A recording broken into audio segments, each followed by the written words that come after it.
The gospel is Christocentrical. Now, as Don pointed out, in a certain sense, the gospel is just Jesus.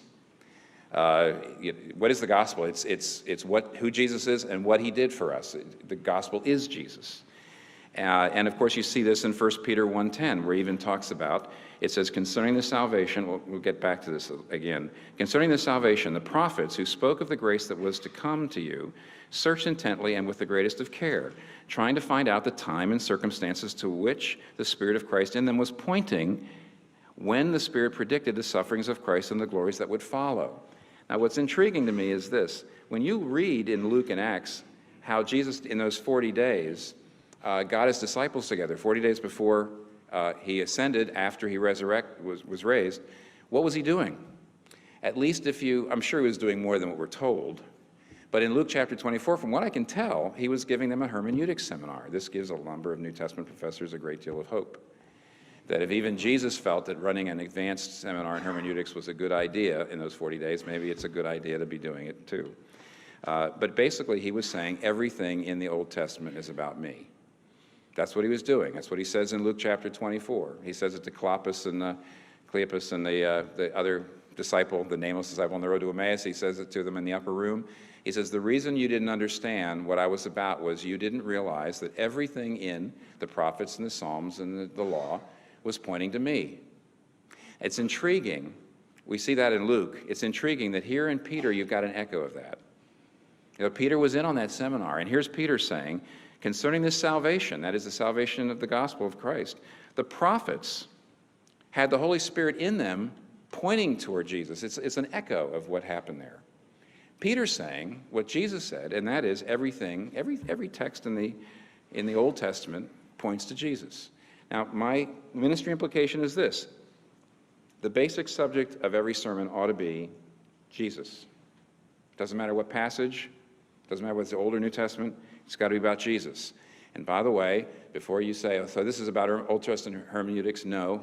My friend Sinclair Ferguson said most evangelical ministers don't preach Christ. Not only don't they preach Christ in the Old Testament, but most of them don't preach Christ in the New Testament. I'll get back to that in a second. I know this is something of an intramural debate, and I've got to be careful here. I don't want to be a party guy. I want to say, I follow Chappell. I follow Goldsworthy.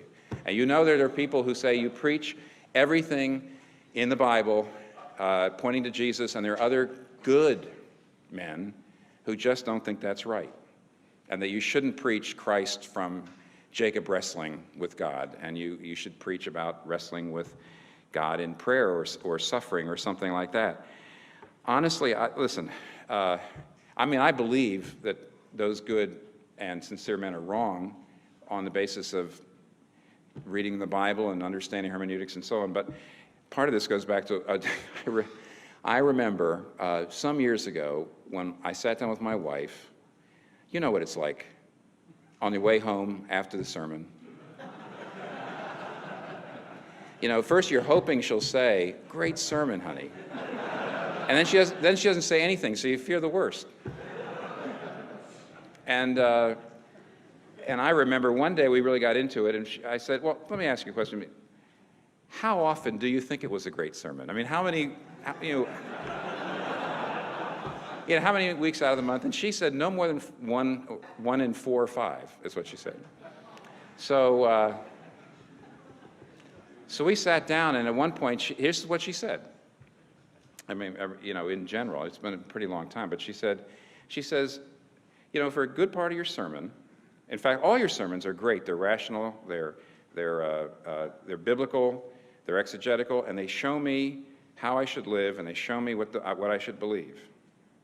But she says, every so often, suddenly at the end, Jesus shows up.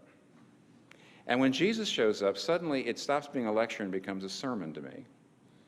And she says, because when you say, this is what you ought to do, this is what you ought to do, this is what you ought to do, she says, I know, okay, now I'm a little clearer on it, I'm a little more guilty about it, good, that's fine. But she says, sometimes you get to the place where you say, this is what you ought to do, but you really probably can't do it. Oh, but there's one who did. And because he did it on our behalf and in our place, if we believe in him, we'll begin to be able to do it too. You see, but only to the degree that we understand what he did for us. And she says, that's different. She says, so 1 time out of 4 or 5, your lecture becomes a sermon. When Jesus shows up, I want to do that. I have hope. I have hope. And I begin to see how I can do it. And I didn't really understand, but basically, even I went to... But now I do. And here's the thing. Your preaching will never be doxological, and it won't even be central unless it's Christocentric.